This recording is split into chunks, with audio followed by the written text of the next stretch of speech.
Well, the key accusations against him, which led him to basically be disbarred as a member of the Chartered Accountants watchdog or organization that oversees them. The charges against him was that he was involved in financial irregularities at several state-owned enterprises, which led to basically financial misconduct, and that he was, according to the statement, he was, if I can use it, not derelict, he was a director or an executive that went against what was supposed to go or was supposed to be done by the accountants. That was the charge that stuck, and that was the charge that saw him basically being stripped of his chartered accounting license. And you mentioned that this is someone who has been seen in at least not one of the state-owned companies. Transnet is one company that one would remember him very well at, but today the focus is going to be on Eskom. Today he was also Chief Financial Officer. Yes, today the focus is on Eskom. Now, with Eskom, we know that the Commission has been looking at various matters, specifically its involvement with Tegeta. And with Tegeta, there's the question of the prepayments that were made for securing coal during a time when the country was facing very, very severe load shedding crisis, and Eskom was trying very desperately to try and keep the lights on. Yeah. Now it entered into this deal with Tegeta, and advance payments were made, and Tegeta, unfortunately, according to the Commission evidence that's been delivered this week, never delivered on what it was supposed to. Can you imagine? And I remember the story very well. Matela Koko, one of the former executives. In fact, he was on the stand yesterday doing his best to deny that he had signed off on these prepayments. And then suddenly, when he is shown, and he seems to admit that, oh yes, yeah, no, that's my signature. What did he have to say yesterday?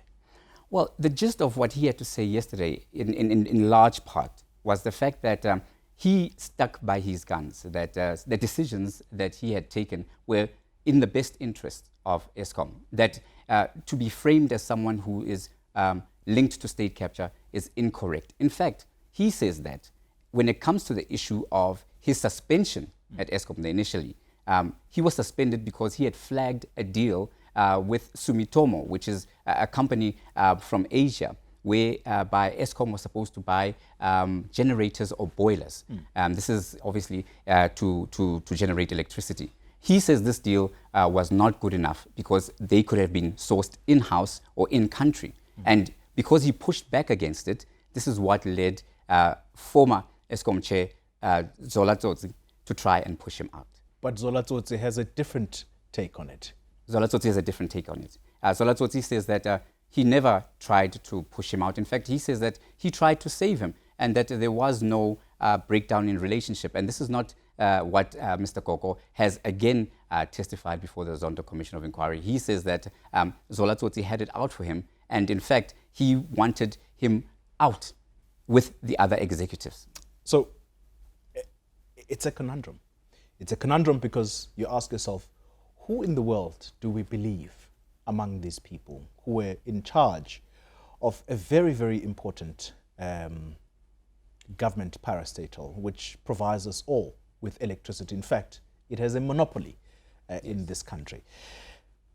And so let's throw forward, because that is left to the commission chairperson to say who is telling the truth among all of these people in as far as Eskom is concerned. Throwing forward to next week, the former president being reminded yesterday that, hey, we have a date, you and us here at the State Capture Commission of Inquiry.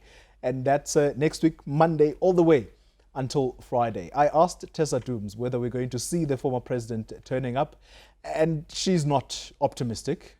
My sense is that perhaps the commission might want to line up other witnesses, or are we speeding ahead of ourselves? I think we may be speeding ahead of ourselves.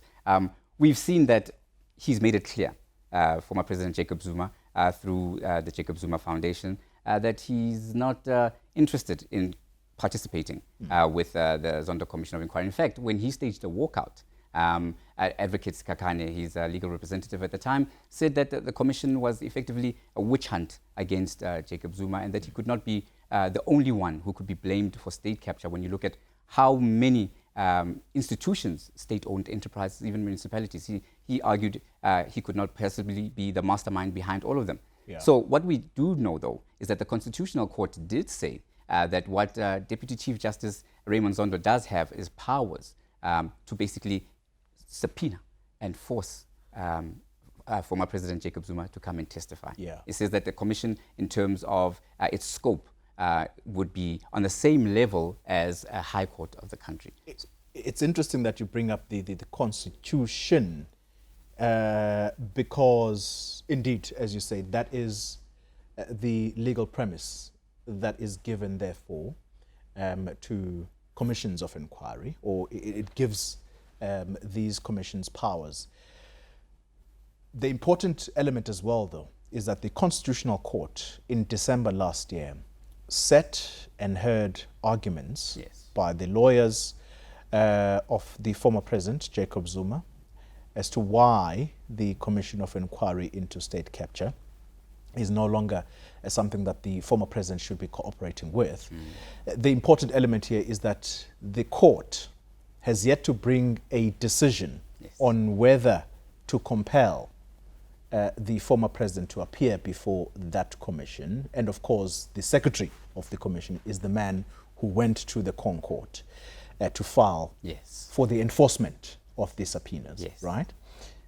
A decision has yet to come from the court. And it's quite possible that we might reach Monday, which is the date that the former president has to appear before the commission, and no decision has come from the Concourt. Are those summonses still valid, though? Because I think this is what the commission was telling the former president. And this is the big question, because all eyes will be on what the next move is for former President Jacob Zuma. Does he ignore them? And if so, then what would be the consequences thereof?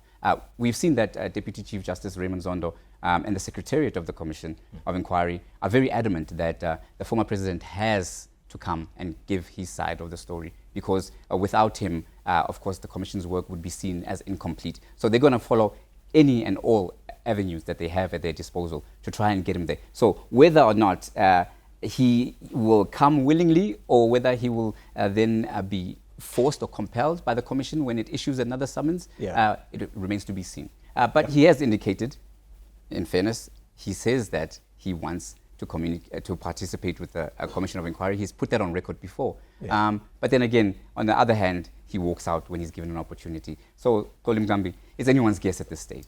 Tumaole Mohlaoli, thank you very much.